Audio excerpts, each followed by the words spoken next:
You have to understand, Mark was one of the best right from the beginning. And usually the best kids don't pay a great deal of attention to the weaker ones. Mark was never that way. He always helped the younger kids. He was always interested in how they were coming along and what they were doing and their results. He's very low-key, he's very humble. He always seems more interested in other people and other organizations and the sport than he is about himself.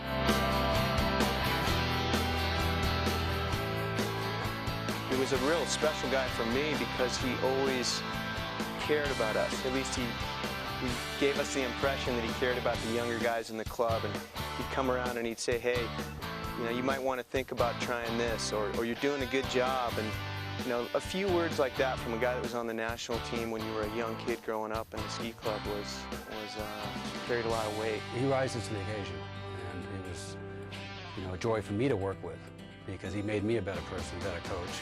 He made the team members, you know, better skiers. Every time you see him, he's so pleasant. He runs up, shakes your hand, throws a big hug around you. He is a very humble man. He is just like his father and mother, frankly. They are tremendous people. Great family.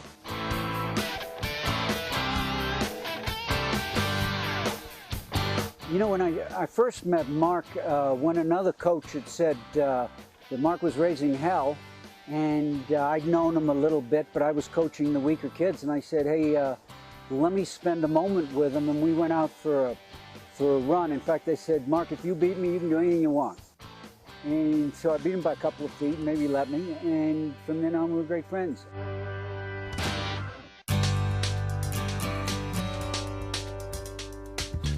When Mark didn't make the Olympic team, he was very upset and very disappointed, as he well should have been. And he was a really good ski racer. Mark didn't let his disappointment totally control everything he did, because he moved off into the Pro Tour. It seemed to have a better way of life for him. Being an individual, his athleticism paid off. He was agile like a cat, just really well balanced, and he was long and lean. Obviously with long legs he was bound to be graceful. He probably hated them because most ski racers have short legs. He is pretty tall and slender, but he was a great slalom skier. When you watch Tache, he's a very tall skier also for being such a good slalom skier.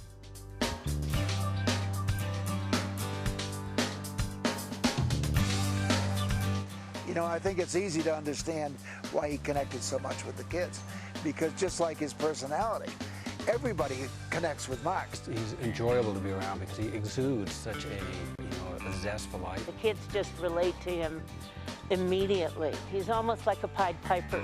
He was sometimes like the Pied Piper, where they just want to be around him, and he was playful and at the same time able to give them help and help improve their skiing skills tremendously. He's run his own camps for years in Mammoth. He's created adult camps, he's done kids camps. Christmas camp is a training camp that was held every Christmas, I think, at Buttermilk.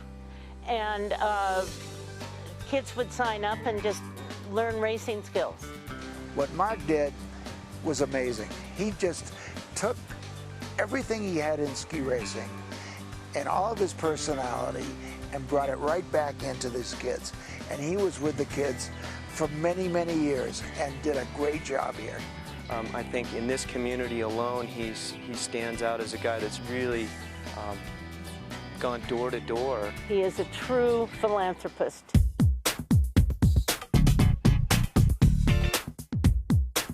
I have one story I'd share in regards to Mark as a young kid. I was forerunning actually the NORAM downhill at Aspen Highlands. Mark was there racing, and he caught up with me on a chair ride, and we were riding up, and he was asking me about my skiing. And Mark was knocking the chair. There'd been a little bit of fresh snow, and he kept hitting the rail as we went by the towers and knocking snow on me.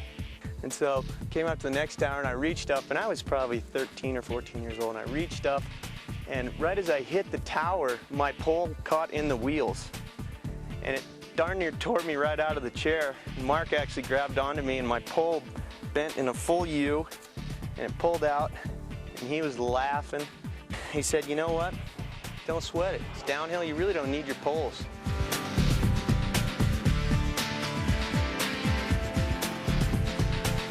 Mark, congratulations for having been nominated and selected into the Colorado Ski Hall of Fame. Mark, you're definitely one of Aspen's golden children, and everybody here in this community loves you.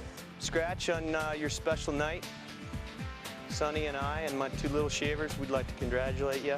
Mark, congratulations. You deserve this honor.